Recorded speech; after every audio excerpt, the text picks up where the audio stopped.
在国际社会中对中国的东突厥三政策持续表达不满之际，由美国国会两党议员星期二祭出新招，推出一项议案，要求将中国政府对维吾尔穆斯林进行的各种镇压行动定性为种族灭绝。中国外交部发言人王文炳28日被问到相关问题时回应说，所谓新疆种族灭绝是一些反华势力注意炮制的谣言，是污蔑抹黑中国的闹剧。他说，你提到的有关美国参议员一贯反华，热衷于炮制各种谎言抹黑中国，并以此谋求政治私利，毫无政治诚信可言。美国国会参议员外交关系委员会副主席、民主党参议员梅南德茨以及共和党参议员科宁26日连同其他4位议员提出议案，要求把中国政府对在东突厥散的维吾尔和其他穆斯林少数族裔进行的人权侵犯行为定性为种族灭绝。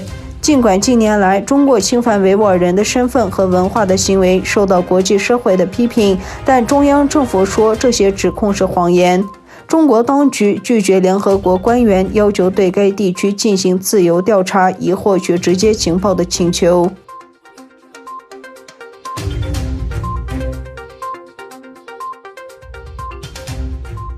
去年12月，当美苏特·厄齐尔决定就中国对待维吾尔人的做法和国际社会的默许发出令人震惊的公开谴责时，他知道其中的风险。他在该国最大的社交网络微博上的600万粉丝会消失。此后发生的事情有多少可以追随到这条推文。厄齐尔公开发声几天后，英超联赛的2家中国转播伙伴拒绝转播阿森纳的一场比赛，他的形象被从电子游戏中删除。在中国的互联网上搜他的名字，只会出现搜索错误的信息。他的推文以及同时在 Instagram 上向他的2000多万粉丝发布的帖子，已经造成了相当大的问题，不仅是对阿森纳，而且是对英超联赛。阿森纳高层敦促厄齐尔避免发表政治言论，或者至少确保他在继续发表这些言论时，避免与俱乐部产生任何关联。俱乐部发布庆祝春节的商品广告时，把厄齐尔从所有素材中都删掉了。从那以后，厄齐尔就没有为阿森纳踢过球。32岁的厄齐尔已经被排除在阿森纳这赛季出战欧洲联赛的阵容之外。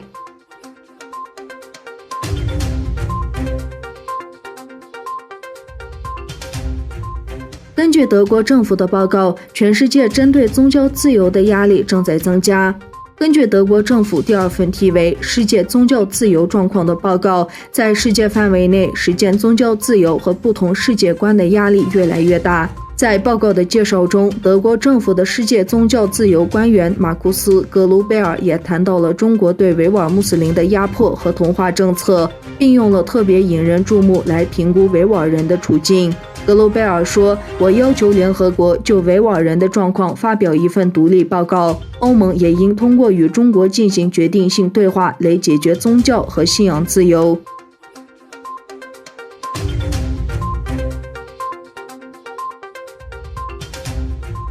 美国国务卿蓬佩奥周三宣布，美国将把中国和平统一促进会的美国分支列为外国使团，并推出一项旨在促进2国地方层级合作的协议。这是美国遏制中国在美活动的最新举措。蓬佩奥在声明中表示，中国和平统一促进会是受中共中央统一战线工作部控制的组织，统战部负责扩散影响力与海外宣传。这项举措的目的是将这个组织摊在阳光下，清楚表明他们的讯息来自中国政府。该声明还称，自签署该备忘录以来，中国人民对外友好协会就寻求直接和恶意地影响美国各州和地方领导人，以推进中国的全球目标。上周，蓬佩奥称，美国国务院将6家中国驻美机构列为外国使团，称此举是为了反击共产党的宣传。